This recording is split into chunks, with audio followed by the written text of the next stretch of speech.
السلام علیکم پیارے بچوں، آج ہم سادہ جملوں اور مرکب جملوں کے بارے میں پڑھیں گے۔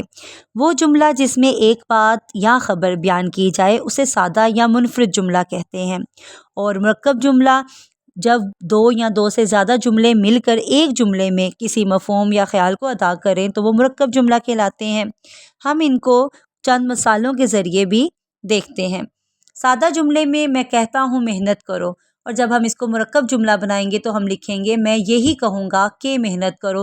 دیکھیں دو جملوں کو ہم نے ایک جملے میں بنایا کہ لگا کے ہم نے دو جملوں کو ایک ہی جملہ بنا دیا۔ تم آتے جاتے بھی ہو، مرکب جملہ دیکھیں، تم آتے بھی ہو اور جاتے بھی ہو۔ دیکھیں دو جملوں کو ہم نے اور کے ساتھ ایک کر دیا۔